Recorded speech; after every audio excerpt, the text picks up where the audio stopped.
We have a wonderful lineup of music for you today. The first piece which we just played was Fanfare from Le Paris, originally a last-minute composition by Paul Dukas himself, designed with the intention of letting noisy audiences settle before the performance of a bold and grandiose introduction to the ballet Le Paris, which is translation for the fairy. Paul Dukas was a greatly respected composer and is a teacher based in Paris who studied as a student along other famous composers you may have heard of, such as Claude Debussy, and collaborated with equally famous Camille Saint-Saëns. The Fanfare from Le Paris was one of his last pieces he allowed to be published, but as Dukas was overly self-critical, it led him to destroying all the manuscripts for his other songs, save 7 large pieces and 5 of his small works. The prelude Fanfare to Le Paris was among those almost destroyed, but was saved as his close friends asked for it to be. Dedicated to French dancer Nathalie Trohavanot, Le Paris itself is a ballet based by Persian folk story of Prince Iskander, who seeks the flower of immortality, a lotus, and falls in love with the fairy Paris, its guardian. In modern day, the piece, originally scored for brass choir, is now commonly played at standalone events and halls in a brass quintet. It is written in 3 parts primarily. The first part, a grandiose and powerful opening, utilizing precise triplet articulations led by the French horn, with a softer and more introspective, yet driving midsection where the lead trumpet and the tuba intertwine. And finally, in a return to the initial fanfare, closed off with 3 big chords decorated by the top 2 trumpets. Anyway, enough focusing on the past. Let's go on to the next piece, which will be Panis Angelicus by César Franck. César Franck is a Belgian and French romantic composer and organist. He is most famous for his later works, including Symphony in D minor, Violin Sonata in A, and the piece of concern today, Panis Angelicus. Panis Angelicus is a direct translation from Latin, meaning bread of the angels, where the piece expresses the doctrine that the bread and wine are changed into the body and blood of Christ. It is a beautiful piece that is originally the penultimate verse of a hymn called Sacris Solimus by Saint Thomas Aquinas to honor the Holy Eucharist. The second trumpet starts off with an unwavering melody throughout the luscious harmonies of the piece, as the top 3 horns weave in and out of the melodies, while the tuba and trombone also peek out during their own moments to shine. It was originally scored, however, for tenor solo, harp, cello, and organ, and was incorporated into Franck's sacred chorale work, Messe et Gloire for Opus 12 in 1872, where it became revitalized as a favored piece to enjoy and perform.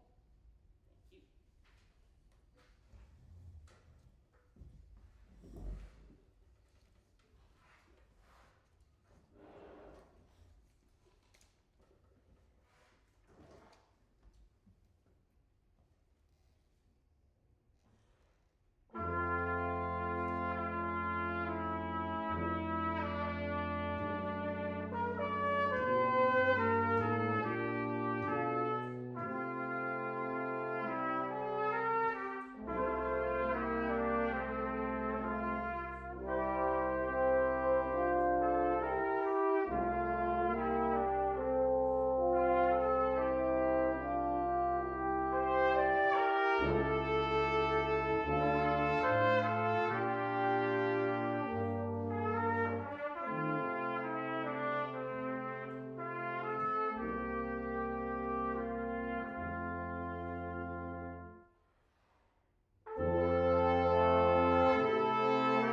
calligrapher.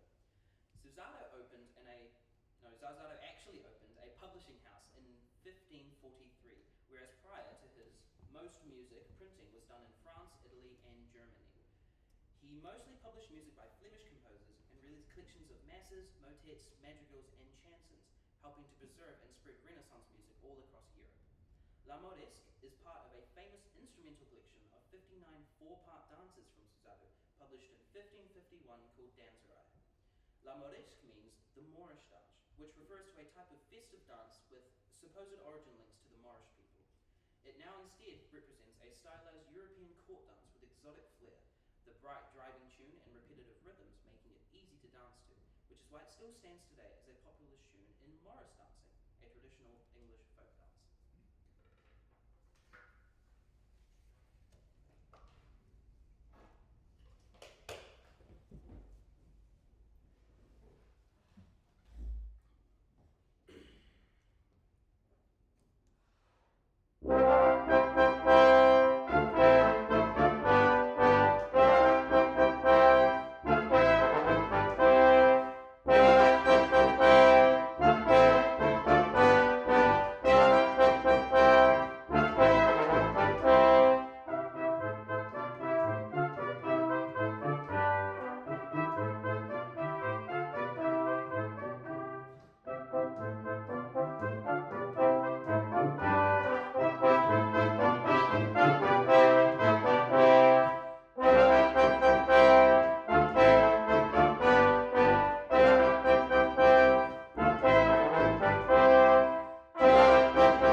Victor Ewald, who was born in 1816 in Leningrad, now St. Petersburg, to a family of German aristocrats who had moved to Russia in the early 1800s. At just 12 years of age, Victor began taking lessons at the St. Petersburg Conservatory on the cornet, horn, piano, cello, harmony, and composition. He went on to become an avid cellist and brass player, performing in various ensembles around the city at competitions judged by none other than Tchaikovsky, La Roche, and Rimsky-Korsakov. Brass Quintet No. 1, published in 1890, was, funny enough, Ewald's second attempt at writing a brass quintet. Interestingly, his first attempt was later adapted into Brass Quintet No. 4. Victor premiered his Brass Quintet No. 1 at some well-known Friday evening quartet sessions run by a music publisher, Mitrofan Belyaev, playing the tuba part himself. It was originally composed for tuba, tenor horn, alto horn, and two cornets, which, interestingly enough, were all conical bore instruments. This led to the piece having a very homogeneous sound. Today, with the lineup of a normal brass quintet, there is a mix of conical and cylindrical bore instruments, allowing for a more unique color and shape in the overall blend. The first movement begins with a tuba solo that sets the main theme for the movement. This is then followed and expanded upon by the use of swapping instrumentation and inversions. The opening moderato tempo is contrasted by the central più mosso section, which ultimately culminates in a trumpet solo that leads to the restatement of the main tune by the tuba. This piece carries on trading tuba solos before arriving at a second più mosso section, which traditionally features an unwritten accelerando to accompany the crescendo. However, just as quickly as it builds in intensity, it mellows out for a pianissimo chord, setting up a somber tone for the following movement. We will only be playing the first movement today.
originally written in 1984 by accomplished Canadian songwriter Leonardo Cohen, who was later inducted into many musical halls of fame.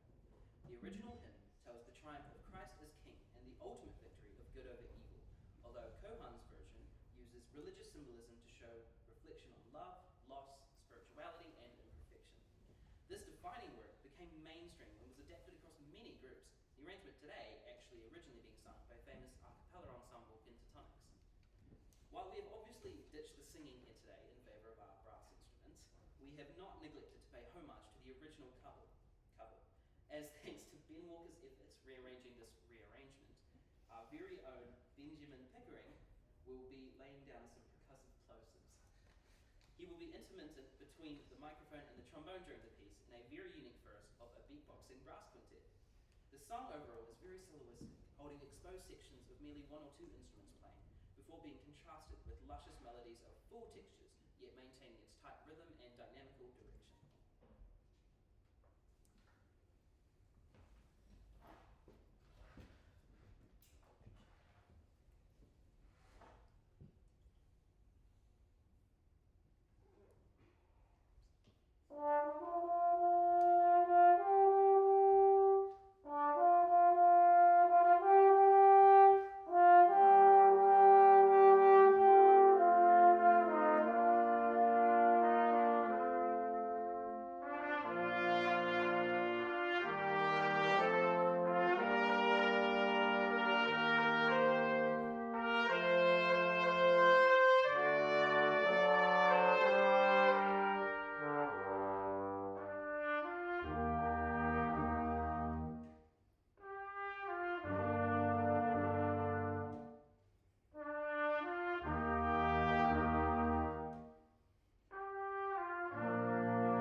Astor Piazzolla, whose work was also performed by the DSO earlier this year.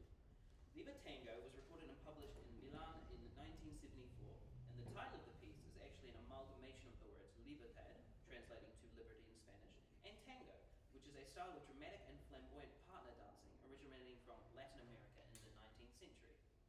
As alluded to by the name, the composition is symbolic of Piazzolla's move from classical tango to tango nuevo, a form of music in which new elements such as jazz and classical are incorporated into traditional tango. This only makes sense as Piazzolla himself was an Argentinian tango composer born in 1921, who soon moved with his family to New York City in 1925, where the new wave of musical styling influenced his own cultured works. This piece is a pinnacle of polyphonic music, where every instrument seems to be playing something unrelated to one another.